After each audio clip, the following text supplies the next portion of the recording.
그대여, 부처님께서 말씀하신다. 혹시 그대는 돌아가신 부모님을 위해 무엇을 해드렸는가? 비싼 수의를 입혀드렸는가? 화려한 장례를 치러드렸는가? 명당 자리에 모셨는가? 매년 제사를 지내드렸는가? 그런데 부처님께서 말씀하신다. 이 중에 고인에게 실제로 도움이 되는 것은 거의 없다고. 스님들이 밝힌 4가지 진실이 있다. 고인에게 해봐야 아무 소용없는 것들이다. 오늘 밤 이 법문을 자면서 들으라. 그대가 정말로 고인을 위해 해야 할 것이 무엇인지 알려주겠다. 그대여, 먼저 왜 이것이 중요한지 알아야 한다. 사람이 죽으면 육체는 사라진다. 하지만 영혼은 남는다. 중음신이 되어 49일간 떠돈다. 이 기간에 다음 생이 결정된다. 좋은 곳에 갈 수도 있고 나쁜 곳에 갈 수도 있다. 산자가 무엇을 해주느냐에 따라 고인의 갈 곳이 달라진다. 그런데 문제가 있다. 많은 사람들이 잘못된 것을 하고 있다. 고인에게 도움이 안 되는 것을 하면서 도움이 된다고 착각한다. 서울에 한 스님 말씀이 있다. 장례식장에서 수억 원을 쓰는 분들이 있습니다. 그런데 정작 고인 영혼을 위한 일은 하나도 안 하는 경우가 많습니다. 부산의 한 스님도 말씀하셨다. 화려한 장례가 효도라고 생각합니다. 하지만 고인 영혼에게는 아무 소용이 없습니다. 오히려 진짜 필요한 것을 놓칩니다. 그렇다면 무엇이 소용없고 무엇이 진짜 도움이 되는가? 스님들이 밝힌 4가지 진실을 말씀드리겠다. 그대여, 첫 번째 진실이다. 비싼 장례와 화려한 장례는 고인에게 아무 소용이 없다. 많은 사람들이 착각한다. 부모님께 마지막으로 잘해드려야지. 비싼 수에 입혀드려야지. 좋은 관에 모셔드려야지.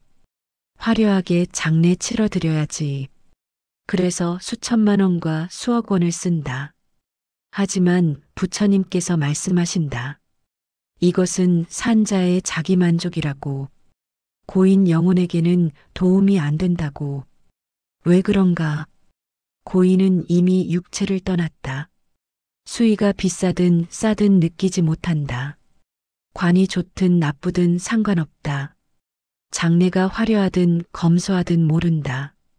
지장보살본원경에는 이렇게 쓰여 있다. 죽은 자의 영혼은 육체와 분리된다. 육체에 하는 것은 영혼에 닿지 않는다. 대구에 한 스님 이야기가 있다. 스님은 수천 건의 장례를 지켜보셨다. 어떤 장례는 10억 원이 넘었다. 수의만 500만 원짜리였다. 관은 최고급 오동나무관이었다. 장지는 명당 중에 명당이었다.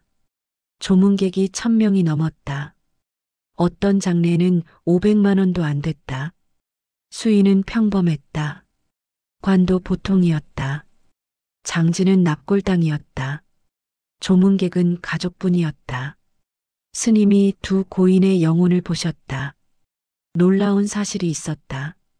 10억 원 장례를 한 고인은 어두운 곳에서 헤매고 있었다. 생전에 악업을 많이 지었기 때문이다. 500만 원 장례를 한 고인은 밝은 곳에 가 있었다. 생전에 선업을 많이 쌓았기 때문이다. 스님이 말씀하셨다. 장례 비용과 고인의 갈 곳은 아무 상관이 없습니다.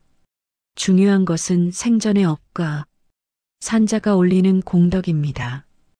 경기도에 한 가족 이야기가 있다. 아버지가 돌아가셨다. 가족들은 가난했다. 장례를 검소하게 치렀다. 하지만 진심을 다했다. 매일 절에 가서 기도했다. 49일 동안 천도제를 올렸다. 아버지 이름으로 가난한 이웃을 도왔다. 49일째 되는 날 어머니가 꿈을 꾸었다. 아버지가 환하게 웃고 계셨다. 여보, 고마워. 내가 해준 것들이 나한테 다 왔어. 나는 좋은 곳에 가게 됐어. 검소한 장례였지만 아버지는 좋은 곳에 가셨다. 진심 어린 공덕 때문이었다. 반대 사례도 있다. 서울의 한 재벌가 이야기다. 회장이 돌아가셨다. 장례 비용만 30억이 넘었다. 하지만 자식들은 재산 싸움만 했다. 천도제는 형식적으로 한 번만 했다. 기도도 안 했다. 보시도 안 했다. 1년 후 막내 아들이 꿈을 꾸었다. 아버지가 어두운 곳에서 헤매고 있었다. 아들아, 나를 구해다오. 여기가 너무 어둡고 무서워. 아들은 깜짝 놀라 절로 갔다. 스님께 여쭈었다. 스님이 말씀하셨다. 아버님이 좋은 곳에 못 가셨습니다. 장례를 아무리 크게 해도 공덕을 안 쌓으면 소용없습니다. 그제야 아들이 정신을 차렸다. 3년간 매달 천도제를 올렸다. 아버지 이름으로 크게 보시했다. 고아원과 양로원에 후원금을 보냈다. 3년 후 아버지가 다시 꿈에 나타났다. 밝은 곳에 계셨다. 얼굴에 미소가 있었다. 아들아, 이제 괜찮아. 내가 해준 것들 덕분이야. 30억 장례는 소용없었고 3년간의 공덕이 아버지를 구했다. 충청도에 또 다른 사례가 있다. 어머니가 돌아가셨다. 아들은 효자로 소문났다. 장례를 아주 크게 치렀다. 최고급 수의와 최고급 관을 썼다. 명당 자리에 모셨다. 하지만 그것뿐이었다. 49제도 안 올렸다. 기도도 안 했다. 보시도 안 했다. 장례를 잘 치렀으니 됐지 생각했다. 1년 후 아들이 꿈을 꾸었다. 어머니가 굶주린 모습으로 나타났다. 아들아, 나 배고파? 내가 해준 건 하나도 안 왔어. 비싼 수의는 소용없어. 나한테 공덕을 보내줘. 아들은 충격을 받았다. 부랴부랴 절로 갔다. 그때부터 매달 천도제를 올렸다. 어머니 이름으로 보시를 했다. 6개월 후 어머니가 다시 꿈에 나타났다. 얼굴이 환해졌다. 아들아, 이제 좀 나아졌어. 공덕이 나한테 오고 있어. 이것이 첫 번째 진실이다. 비싼 장례와 화려한 장례는 고인에게 아무 소용이 없다. 그대여, 두 번째 진실이다. 형식적인 제사는 고인에게 아무 소용이 없다. 많은 가정에서 제사를 지낸다. 부모님 기일에 상을 차린다. 음식을 준비하고 절을 한다. 하지만 스님들이 말씀하신다. 대부분의 제사가 형식에 그친다고 고인 영혼에게 실제로 전해지는 것은 거의 없다고. 왜 그런가? 첫째, 마음이 없기 때문이다. 제사를 지내면서 무슨 생각을 하는가? 빨리 끝내고 싶다. 이거 언제까지 해야 하나? 음식 준비하느라 힘들다. 형제들이랑 싸우기 싫다. 이런 마음으로 지내는 제사는 고인에게 전해지지 않는다. 부처님께서는 법구경에서 말씀하셨다. 마음이 가지 않는 행위는 빈 그릇과 같다. 아무리 많이 해도 채워지지 않는다. 부산에 한 스님 말씀이 있다. 제사상에 산의 진미를 차려도 마음이 없으면 고인에게 안 갑니다. 차라리 밥 한 공기라도 진심을 담아 올리는 게 낫습니다. 둘째, 싸우면서 지내기 때문이다. 제사 때 형제들이 모인다. 그런데 많은 가정에서 싸움이 난다. 왜 맨날 내가 준비해야 해? 형은 왜 안 와? 제사 비용 누가 낼 거야? 싸우면서 지내는 제사는 고인에게 고통을 준다. 지장보살본원경에는 이렇게 쓰여 있다. 자손들이 싸우면 고인의 영혼이 슬퍼한다. 그 기운이 고인에게 전해진다. 대구에 한 가족 이야기가 있다. 부모님 제사 때마다 형제들이 싸웠다. 재산 문제로 원수가 됐다. 제사상 앞에서 고성이 오갔다. 어느 날 막내딸이 꿈을 꾸었다. 돌아가신 어머니가 울고 계셨다. 너희들이 싸우는 게 다 보여. 제사 음식은 하나도 못 먹어. 너희가 싸우면 내가 아파. 딸은 잠에서 깨어 울었다. 형제들에게 연락했다. 우리 이제 싸우지 말자. 엄마가 너무 슬퍼하셔. 그 뒤로 형제들이 화해했다. 제사를 평화롭게 지냈다. 다음에 어머니가 다시 꿈에 나타났다. 웃고 계셨다. 이제 너희가 안 싸우니까 제사 음식이 맛있어. 고맙다. 셋째, 고기를 올리기 때문이다. 전통 제사에는 고기가 올라간다. 생선과 소고기와 돼지고기. 하지만 스님들이 말씀하신다. 고기를 올리면 오히려 해가 된다고. 왜 그런가? 제사를 위해 생명을 죽이기 때문이다. 그 살생의 업이 고인에게 간다. 지장보살본원경에는 이렇게 쓰여 있다. 망자를 위해 살생하면 그 죄업이 망자에게 더해진다. 망자의 업이 더 무거워진다. 전라도에 한 스님 말씀이 있다. 제사상에 고기 올리지 마십시오. 차라리 과일과 떡만 올리십시오. 고기를 올리면 고인에게 해가 됩니다. 경상도에 한 며느리 이야기가 있다. 시어머니 제사 때 늘 고기를 준비했다. 생선을 굽고 고기를 삶았다. 어느 날 꿈에 시어머니가 나타났다. 얼굴이 어두웠다. 며느리야, 제사상에 고기 좀 빼다오. 그것 때문에 내 업이 무거워져. 며느리는 깜짝 놀랐다. 그 뒤로 제사상에 고기를 안 올렸다. 과일과 떡과 나물만 올렸다. 다음에 시어머니가 다시 꿈에 나타났다. 얼굴이 밝아졌다. 고맙다, 며느리야. 이제 훨씬 좋아. 서울의 한 가족도 비슷한 경험을 했다. 아버지 제사 때 늘 생선을 올렸다. 아버지가 생전에 생선을 좋아하셨기 때문이다. 그런데 아들이 꿈을 꾸었다. 아버지가 말씀하셨다. 아들아, 생선 좀 빼라. 그 생선들이 나를 원망해. 차라리 두부나 올려라. 아들은 그 뒤로 제사상을 바꿨다. 고기와 생선 대신 두부와 나물을 올렸다. 아버지가 더 이상 힘들어하지 않으셨다. 넷째, 술을 올리기 때문이다. 많은 제사에서 술을 올린다. 잔에 술을 부어 올린다. 하지만 스님들이 말씀하신다. 술을 올리는 것도 좋지 않다고. 왜 그런가? 술은 탁한 기운을 가지고 있다. 고인의 영혼을 맑게 해주지 못한다. 부산에 한 스님 말씀이 있다. 술 대신 맑은 물을 올리십시오. 차를 올려도 좋습니다. 술은 고인에게 도움이 안 됩니다. 이것이 두 번째 진실이다. 형식적인 제사와 싸우면서 지내는 제사와 고기와 술을 올리는 제사는 고인에게 아무 소용이 없거나 오히려 해가 된다. 그대여, 세 번째 진실이다. 지전 태우기와 종이돈 태우기는 고인에게 아무 소용이 없다. 중국이나 일부 지역에서는 장례 때 종이돈을 태운다. 지전이라고 한다. 저승에서 쓰시라고 태운다.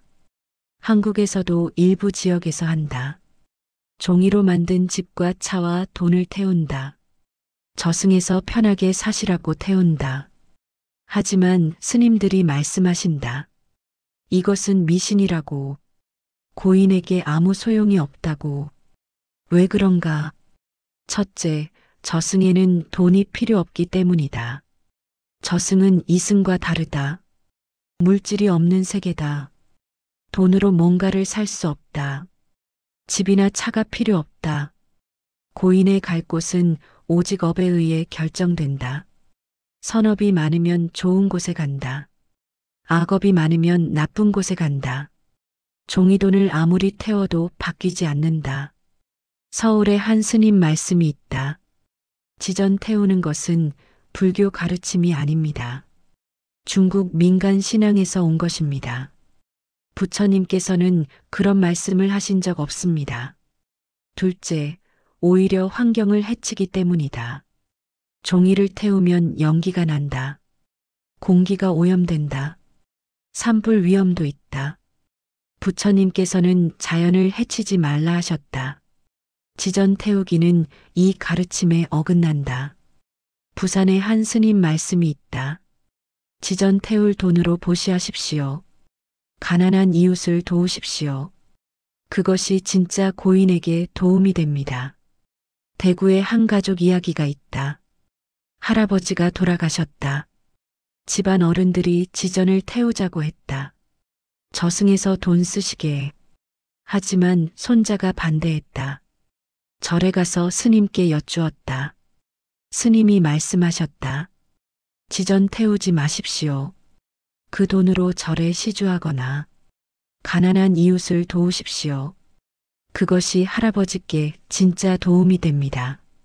손자는 지전 살 돈으로 불우이웃 돕기 성금을 냈다. 할아버지 이름으로 49일째 되는 날 손자가 꿈을 꾸었다. 할아버지가 환하게 웃고 계셨다. 손자야, 내가 한 일이 나한테 왔어. 종이돈은 필요 없어. 내가 남을 도운 것이 진짜 도움이 됐어. 경기도에 또 다른 사례가 있다. 시아버지가 돌아가셨다. 시어머니가 지전을 많이 태우셨다. 영감, 저승에서 부자로 사세요. 그런데 며칠 후 며느리가 꿈을 꾸었다. 시아버지가 나타나셨다. 며느리야, 지전 태우지 마라. 그건 나한테 안 와. 차라리 절에 가서 기도해다오. 며느리는 시어머니께 말씀드렸다. 시어머니는 처음에 안 믿으셨다. 하지만 며느리가 계속 말씀드리자 절에 가서 스님께 여쭤보셨다. 스님이 말씀하셨다. 지전은 소용없습니다. 천도제를 올리십시오. 공덕을 쌓으십시오. 시어머니는 그 뒤로 지전을 안 태우셨다. 대신 매달 절에 가서 천도제를 올리셨다. 시아버지 이름으로 보시를 하셨다. 1년 후 시아버지가 시어머니 꿈에 나타났다. 여보, 고마워. 지금 하는 것들이 나한테 다 와. 나는 좋은 곳에 갈 수 있을 것 같아. 이것이 세 번째 진실이다. 지전 태우기와 종이돈 태우기는 고인에게 아무 소용이 없다. 그대여, 네 번째 진실이다. 슬퍼하고 울기만 하는 것은 고인에게 아무 소용이 없다. 오히려 해가 된다. 사랑하는 사람이 죽으면 슬프다. 울고 싶다. 당연한 감정이다. 하지만 지나치게 슬퍼하면 고인에게 해가 된다. 왜 그런가? 티베트 사자의 서에는 이렇게 쓰여 있다. 산자가 지나치게 슬퍼하면 죽은 자의 발목을 잡는다. 죽은 자가 떠나지 못한다. 고인의 영혼은 49일간 떠돈다. 이 기간에 다음 생으로 가야 한다. 그런데 산자가 너무 슬퍼하면 고인이 걱정돼서 떠나지 못한다. 내가 떠나면 저 사람이 어떡하지? 저렇게 울고 있으니 못 가겠네. 이런 마음에 묶여서 떠나지 못한다. 서울의 한 어머니 이야기가 있다. 아들을 잃었다. 20대 아들이 사고로 죽었다. 어머니는 미칠 것 같았다. 매일 울었다. 밥도 못 먹었다. 잠도 못 잤다. 1년 내내 울기만 했다. 그런데 아들이 꿈에 나타났다. 아들도 울고 있었다. 엄마, 나 못 가겠어. 엄마가 너무 슬퍼하니까. 엄마 걱정돼서 못 가겠어. 엄마, 제발 울지 마. 어머니는 깜짝 놀랐다. 자신의 슬픔이 아들을 붙잡고 있었던 것이다. 어머니는 절에 갔다. 스님께 여쭈었다. 스님, 제가 어떻게 해야 합니까? 스님이 말씀하셨다. 울지 마십시오. 슬퍼하지 마십시오. 대신 아드님을 위해 기도하십시오. 아드님이 좋은 곳에 가도록 공덕을 쌓아 주십시오. 어머니는 그날부터 달라졌다. 울음을 멈췄다. 대신 매일 절에 갔다. 아들을 위해 기도했다. 아들 이름으로 보시를 했다. 천도제를 올렸다. 6개월 후 아들이 다시 꿈에 나타났다. 이번에는 웃고 있었다. 엄마 고마워. 이제 나갈 수 있어. 엄마가 안 울어줘서 고마워. 엄마가 해준 것들 덕분에 나는 좋은 곳에 가게 됐어. 어머니는 눈물을 흘렸다. 하지만 슬픈 눈물이 아니었다. 감사의 눈물이었다. 부산의 한 남편 이야기도 있다. 아내를 잃었다. 40대에 암으로 떠났다. 남편은 3년간 슬퍼했다. 매일 아내 사진 앞에서 울었다. 여보, 왜 나를 두고 갔어? 당신 없이 못 살아. 그런데 아내가 꿈에 나타났다. 아내도 힘들어 보였다. 여보, 나 때문에 그렇게 울지 마. 당신이 울면 나도 아파. 당신이 행복해야 나도 갈 수 있어. 남편은 깨달았다. 자신의 슬픔이 아내를 고통스럽게 했다. 남편은 스님을 찾아갔다. 스님, 어떻게 해야 합니까? 스님이 말씀하셨다. 부인을 보내드리십시오. 슬퍼하는 대신 기도하십시오. 부인이 좋은 곳에 가도록 공덕을 쌓아 주십시오. 남편은 그날부터 달라졌다. 울음을 멈췄다. 대신 매일 기도했다. 아내를 위해 보시를 했다. 천도제를 올렸다. 1년 후 아내가 다시 꿈에 나타났다. 환하게 웃고 있었다. 여보, 고마워. 이제 나 좋은 곳에 왔어. 당신도 행복하게 살아. 남편은 그제야 아내를 보낼 수 있었다.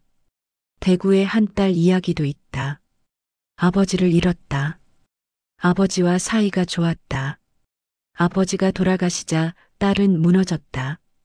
3년간 우울증에 시달렸다. 매일 아버지 생각에 울었다. 아빠, 보고 싶어. 아빠 없이 못 살아. 그런데 아버지가 꿈에 나타났다. 아버지가 걱정스러운 표정이었다. 딸아, 아빠 때문에 그러지 마. 내가 행복해야 아빠도 편해. 아빠는 괜찮아. 제발 울지 말고 잘 살아. 딸은 깨달았다. 아버지가 자신 때문에 떠나지 못하고 있었다. 딸은 절에 갔다. 스님의 조언을 받았다. 아버지를 위해 기도하기 시작했다. 울음을 멈추고 일상으로 돌아갔다. 6개월 후 아버지가 다시 꿈에 나타났다. 환하게 웃고 계셨다. 딸아, 이제 됐어. 아빠 이제 갈 수 있어. 내가 잘 사는 게 아빠한테 효도야. 딸은 그제야 아버지를 보낼 수 있었다. 이것이 4번째 진실이다. 슬퍼하고 울기만 하는 것은 고인에게 아무 소용이 없다. 오히려 고인의 발목을 잡는다. 그대여, 그렇다면 진짜로 고인에게 도움이 되는 것은 무엇인가? 부처님께서 말씀하신 것들을 알려주겠다. 첫째, 49제를 올려라. 사람이 죽으면 49일간 중음신으로 떠돈다. 이 기간에 다음 생이 결정된다. 49제란 49일 동안 매주 제를 올리는 것이다. 7일마다 한 번씩 7번 올린다. 지장보살본원경에는 이렇게 쓰여 있다. 49일 동안 제를 올리면 그 공덕이 망자에게 전해진다. 망자가 좋은 곳에 갈 수 있다. 서울에 한 스님 말씀이 있다. 49제가 가장 중요합니다. 이 기간에 공덕을 쌓아줘야 고인이 좋은 곳에 갈 수 있습니다. 경기도에 한 가족 이야기가 있다. 아버지가 돌아가셨다. 가족들이 49제를 정성껏 올렸다. 매주 절에 가서 제를 올렸다. 스님과 함께 기도했다. 49일째 되는 날 어머니가 꿈을 꾸었다. 아버지가 밝은 옷을 입고 계셨다. 여보, 고마워. 49제 덕분에 좋은 곳에 가게 됐어. 다음 생에 또 만나자. 어머니는 눈물을 흘리며 깨어났다.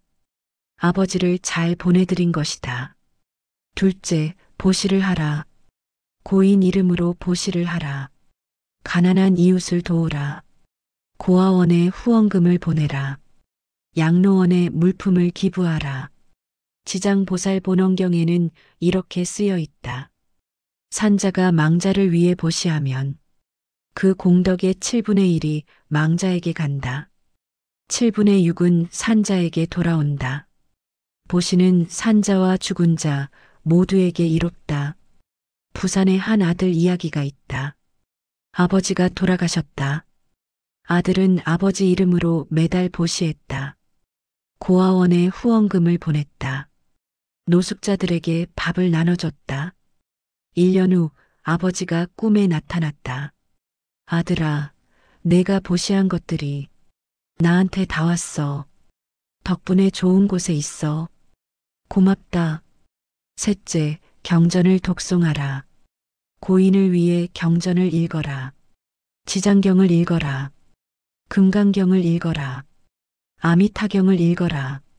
경전을 읽고 나서 회양하라. 이 공덕을 고인에게 돌립니다. 부디 좋은 곳에 왕생하소서. 전라도의 한 며느리 이야기가 있다. 시어머니가 돌아가셨다. 며느리는 매일 지장경을 읽었다. 49일 동안 하루도 빠지지 않고 읽었다. 49일째 되는 날 시어머니가 꿈에 나타났다. 밝은 얼굴이었다. 며느리야, 내가 경전 읽어준 것 다 들렸어. 덕분에 좋은 곳에 가게 됐어. 고맙다. 며느리는 눈물을 흘렸다. 경전 독송이 시어머니에게 전해진 것이다. 넷째, 염불하라. 고인을 위해 염불하라. 나무 아미타불을 부르라. 나무 지장 보살을 부르라. 염불의 공덕이 고인에게 전해진다. 경상도의 한 손녀 이야기가 있다. 할머니가 돌아가셨다. 손녀는 매일 할머니를 위해 염불했다. 나무 아미타불, 나무 아미타불. 진심을 담아 불렀다. 한 달 후 할머니가 꿈에 나타났다. 손녀야, 내 염불 소리가 들려. 그 소리가 나를 인도해줘. 고마워. 손녀의 염불이 할머니에게 닿은 것이다. 다섯째, 방생하라. 고인 이름으로 방생하라. 물고기를 사서 놓아주라. 새를 사서 놓아주라. 생명을 살리라. 방생의 공덕은 매우 크다. 살생의 반대이기 때문이다. 대구의 한 아들 이야기가 있다. 아버지가 돌아가셨다. 아버지는 생전에 낚시를 좋아하셨다. 물고기를 많이 잡으셨다. 아들은 걱정이 됐다. 아버지가 살생을 많이 하셨는데 괜찮을까? 스님께 여쭈었다. 스님이 말씀하셨다. 아버님 이름으로 방생하십시오. 그 공덕이 아버님의 살생업을 줄여줍니다. 아들은 매달 방생을 했다. 물고기를 사서 강에 놓아줬다. 아버지 이름으로. 1년 후 아버지가 꿈에 나타났다. 아들아, 내가 방생한 것 덕분에 내 업이 많이 가벼워졌어. 고맙다. 이것이 진짜로 고인에게 도움이 되는 것들이다. 그대여, 부처님께서 마지막으로 중요한 말씀을 하셨다. 모든 공덕의 핵심은 진심이다. 돈을 많이 쓰는 것이 중요한 게 아니다. 형식을 갖추는 것이 중요한 게 아니다. 진심을 담는 것이 가장 중요하다. 부처님께서는 법구경에서 말씀하셨다. 진심이 담긴 작은 공덕이 진심 없는 큰 공덕보다 낫다. 가난해서 큰 죄를 못 올려도 괜찮다. 작은 정성이라도 진심을 담으면 고인에게 전해진다. 충청도의 한 할머니 이야기가 있다. 남편이 돌아가셨다. 할머니는 가난했다. 큰 죄를 올릴 돈이 없었다. 할머니는 매일 새벽에 일어났다. 조용히 남편을 위해 기도했다. 나무 아미타불, 나무 아미타불. 진심을 담아 염불했다. 물 한 잔을 떠놓고 절을 했다. 49일 동안 하루도 빠지지 않았다. 돈이 없어서 큰 죄는 못 올렸지만 진심을 다했다. 49일째 되는 날 남편이 꿈에 나타났다. 환하게 웃고 계셨다. 여보, 당신이 해준 것 다 받았어. 물 한 잔도 다 받았어. 당신 진심이 다 느껴졌어. 나는 좋은 곳에 가게 됐어. 할머니는 울면서 깨어났다. 가난해도 진심이 통한 것이다. 서울에 한 스님 말씀이 있다. 1,000,000원을 들여 형식적으로 제를 올리는 것보다 1,000원을 들여 진심으로 기도하는 게 낫습니다. 고인에게 전해지는 것은 진심입니다. 그대여, 오늘 밤 이 법문을 자면서 들으라. 스님들이 밝힌 4가지 진실을 기억하라. 첫째, 비싼 장례와 화려한 장례는 고인에게 아무 소용이 없다. 둘째, 형식적인 제사와 싸우면서 지내는 제사는 고인에게 아무 소용이 없다. 셋째, 지전 태우기와 종이돈 태우기는 고인에게 아무 소용이 없다. 넷째, 슬퍼하고 울기만 하는 것은 고인에게 아무 소용이 없다. 오히려 해가 된다. 진짜로 고인에게 도움이 되는 것은 이것이다. 49제를 올려라. 보시를 하라. 경전을 독송하라. 염불하라. 방생하라. 그리고 무엇보다 진심을 담아라. 그러면 그대가 하는 모든 것이 고인에게 전해질 것이다. 고인이 좋은 곳에 갈 수 있을 것이다. 부처님의 가피가 그대와 그대의 조상님께 함께 하시길. 돌아가신 분들이 모두 좋은 곳에 가시길. 나무 아미타불, 나무 아미타불, 나무 아미타불.